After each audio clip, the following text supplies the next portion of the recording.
Assalamualaikum warahmatullahi wabarakatuh. Waalaikumsalam warahmatullahi wabarakatuh. Apa kabar anak-anak? Baik. Baik anak-anak. Sekarang kita akan belajar sejarah kebudayaan Islam.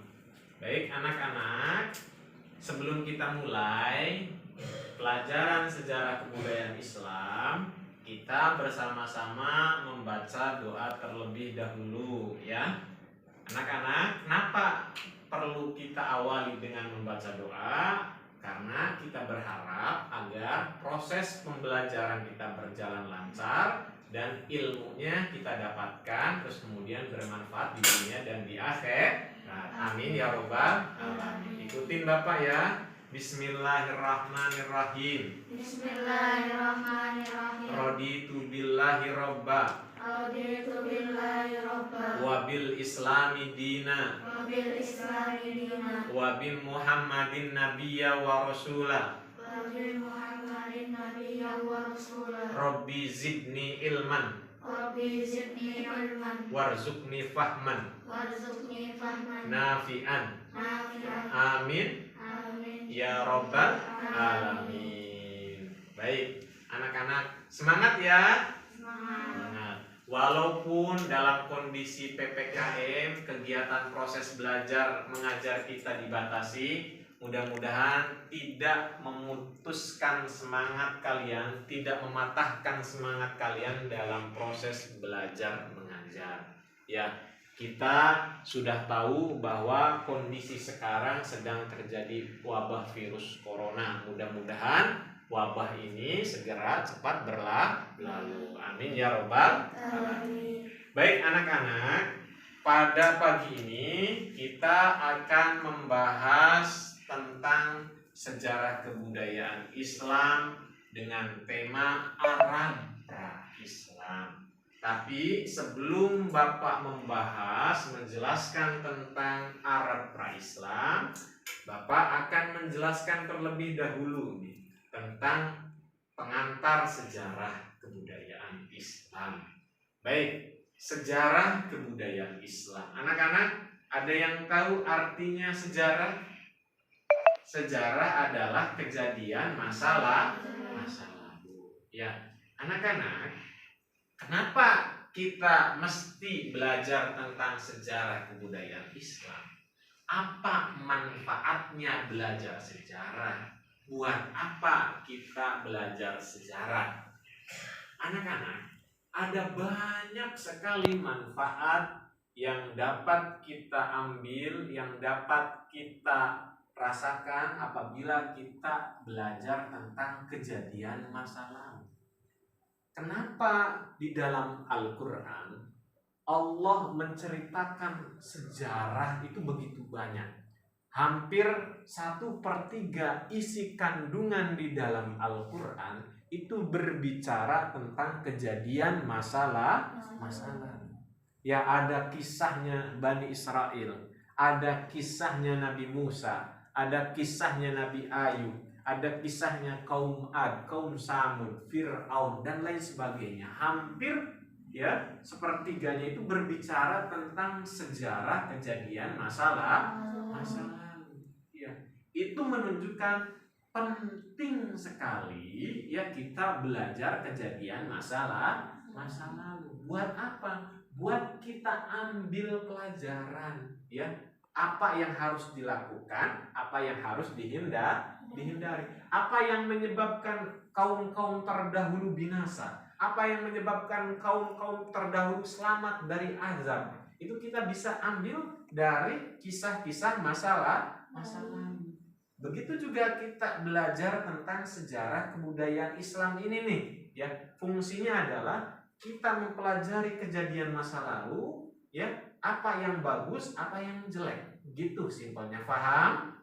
Paham. Semangat ya anak-anak ya.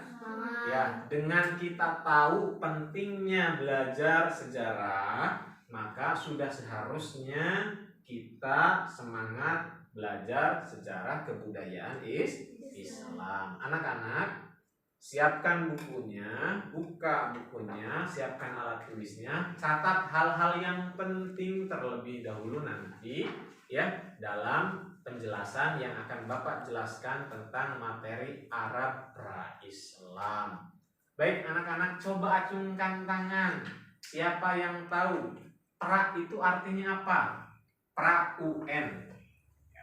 Apa pra itu? Bagus, pintar, tepuk tangan. Pra itu artinya sebelum. Arab pra-Islam berarti kondisi bangsa Arab sebelum masuknya Islam. Ya, bagaimana yang terjadi? Apa kondisinya bangsa Arab sebelum Islam hadir di sana? Ya, nah ini adalah materi yang akan kita pelajari dalam pertemuan kali ini. Siap anak-anak? Siap. Baik, anak-anak, kondisi bangsa Arab sebelum Islam itu sering kita kenal dengan istilahnya kaum atau bangsa jahiliyah. Baik anak-anak, jahiliyah. Ada yang tahu acungkan tangan ya. Apa artinya jahiliyah? Kebodohan. Bagus, tepuk tangan. Ya. Jahiliyah berasal dari kata jahala, ya. Jahala, jahlun artinya bodoh. Anak-anak, bangsa Arab sebelum Islam itu, ya, itu terkenalnya dengan bangsa jahiliyah. Bangsa yang bodoh. Bodoh itu maksudnya apa? Bodoh itu bukan berarti bodoh tidak bisa 1 tambah 1 2. Mereka pintar-pintar hitung-hitungannya. Mereka pintar-pintar dalam membuat syair. Mereka cerdas-cerdas dalam membuat puisi. Banyak sekali, ya. Tapi yang dimaksud bodoh di sini adalah bodohnya dalam hal ketauhidan. Bodohnya mereka tidak bermoral. Bodohnya mereka tidak beretika. Coba sekarang anak-anak bayangkan, atau anak-anak sekarang coba perhatikan kisah yang sangat menggelitik, ya. Di mana ada orang-orang jahiliyah itu sudah menjadi tradisi mereka menyimpan patung-patung di dalam berhala, ya. Mereka melakukan perjalanan dagang, ya, dari Yaman, dari Syam. Orang-orang jahiliyah itu sukanya berdagang mereka, bawa sambil jalan ke negeri-negeri yang jauh, ya. Orang-orang jahiliyah itu kebiasaan mereka berdagang, ya. Nah, suka menjadi tradisi mereka, sudah menjadi kebiasaan mereka kalau dalam berdagang itu suka membawa patung ditaruh di Ka'bah, pulangnya berangkatnya juga dibawa. Ada kisah yang sangat lucu untuk orang-orang jahiliyah waktu itu. Ada kisahnya, ya, karena memang waktu itu tidak ada menemukan pahatan batu, ada yang membuat patungnya itu, berhalanya itu dari gandum, dari roti. Ya, dibuat, dipahat, berhalanya sedemikian rupa dibawa. Di tengah-tengah perjalanan nih, ya, si orang tersebut kehabisan makanan dan minuman. Akhirnya apa? Ya, wahai Tuhan, maafkan saya kehabisan makanan, kehabisan minuman, saya lapar, tolong saya. Potong tangan kanan, didahar, ya, dimakan sama dia. Masih lapar lagi, saya masih lapar ya Tuhan. Ya, saya mohon maaf, saya izin. Tangan kirinya dipotong lagi, dimakan sama dia. Enggak lama-lama semuanya habis. Jadi dia ciptakan Tuhan sendiri yang terbuat dari roti, disembah sendiri, kemudian malah dimakan. Ini kan lucu, ya. Ini dalam hal ketuhanan pokoknya mereka sangat paganisme. Paganisme itu menyembah berhala, ya, menyembah patung-patung. Itu kondisi bangsa Arab sebelum masuknya Islam, sebelum Nabi Muhammad lahir, sebelum Nabi Muhammad diutus di sana. Itu dalam hal ketuhanan. Terus kemudian dalam hal perilaku, kondisi bangsa Arab sebelum Islam, itu mereka mempunyai tradisi budaya suka meminum minuman keras. Hobi mereka itu meminum arak, meminum khamr, ya, sehingga mudah terjadi peperangan, saling membunuh. Selain itu juga, ya, yang menjadi tradisi bangsa Arab sebelum masuknya Islam itu adalah membunuh bayi perempuan yang baru baru lahir, ya. Sudah menjadi tradisi kebiasaan bangsa Arab sebelum masuknya Islam membunuh bayi perempuan yang baru lahir. Nah, kalau anak-anak sekarang lahirnya pada kondisi tersebut bisa jadi dibunuh nih, apalagi perempuan. Karena apa? Ya, perempuan tidak diharapkan kelahirannya. Karena apa? Karena perempuan tidak bisa diandalkan untuk membela sukunya, tidak bisa diandalkan membela kaumnya. Ya, karena dianggapnya lemah, tidak punya kekuatan. Berbeda dengan bayi laki-laki. Bayi laki-laki diharapkan bisa membela keluarganya gitu. Jadi tradisi mereka bunuh bayi perempuan, ya. Terus kemudian ya banyak sekali tradisi-tradisi kondisi jahiliyah lainnya. Contohnya apa? Ya, perempuan laki-lakinya banyak, ya, bisa 10 gitu ya. Jadi perempuan itu, jadi si anak itu nanti nggak tahu, ya, itu si anaknya anak siapa nggak tahu. Itu akhirnya pergi ke tukang ramal, ya, diramal sama tukang ramalnya siapa ayahnya. Gitu. Pokoknya kondisi Arab sebelum Islam kita sebut dengan istilah bangsa jahiliyah, ya, bangsa kebodohan, kegelapan, ya. Tidak lama, ya, Nabi Muhammad nanti lahir di sana. Nabi Muhammad diutus dalam kondisi lingkungan yang seperti itu. Ya, nanti hasilnya seperti apa? Ya, Nabi Muhammad diutus di lingkungan yang seperti itu. Ya, ini anak-anak. Ya, anak-anak, ada yang tahu di sini? Acungkan tangan. Ya, pada tahun apa Nabi Muhammad lahir? Acungkan tangan. Tahun gajah. Tepuk tangan dulu. Ya, Nabi Muhammad lahir itu hari Senin 12 Rabiul Awal tahun gajah. Anak-anak, ya, apa yang dimaksud dengan tahun gajah? Ini tahun gajah ini diabadikan di dalam surat Al-Fil. Ada yang bisa coba bunyikan surat Al-Fil? Dengan tangan, coba bunyikan surat Al-Fil. Bismillahirrahmanirrahim. Alam tara kaifa fa'ala rabbuka bi ashabil fil. Alam yaj'al kaydahum fi tadlil wa arsala 'alaihim tayran ababil tarmihim bi hijaratin min sijil faj'alahum ka'asfin ma'kul. Bagus, tepuk tangan, ya. Kisahnya tahun gajah ini diabadikan di dalam surat Al-Fil. Alam taro kaifa fa'ala rabbuka bi ashabil fil. Apakah kalian tidak memperhatikan, ya, bagaimana yang terjadi kepada pasukan bergajah? Ya, alam yaj'al kaidahum fi tadlil. Allah telah membuat usaha-usaha mereka untuk menyerang Ka'bah itu sia-sia. Ya. Raja Abraha, ya, yang dari Yaman itu membawa pasukan bergajah mau menghancurkan Ka'bah, ini dibuat sia-sia oleh Allah. Alam yaj'al kaidahum fi tadlil, ya, wa arsala 'alaihim tayran ababil. Allah kirimkan, ya, pasukan, ya, pasukan, ya, burung ababil, ya, yang membawa nantinya, ya, membawa apa? Bihijaratin min sijil, batu-batu yang dari neraka. Jadi kaki-kakinya, ya, dua kakinya membawa batu panas, mulutnya juga membawa. Dalam riwayat ada 3 batu yang dibawa oleh satu burung, ya, dilemparkan kepada pasukan bergajah. Ini tarmihim bihijaratin min sijil, ya. Terus kemudian, ya, pasukan burung-burung ababil itu melempari pasukan-pasukan bergajah. Apa yang terjadi? Ya, tarmihim bihijaratin min sijil fajalahum ka'asfin ma'kul. Ya, begitu pasukan bergajah terkena batu tersebut, langsung meleleh semua. Ya, fajalahum ka'asfin ma'kul, seperti halnya daun-daun yang dimakan ulat. Kalian pernah lihat daun yang dimakan ulat, anak-anak?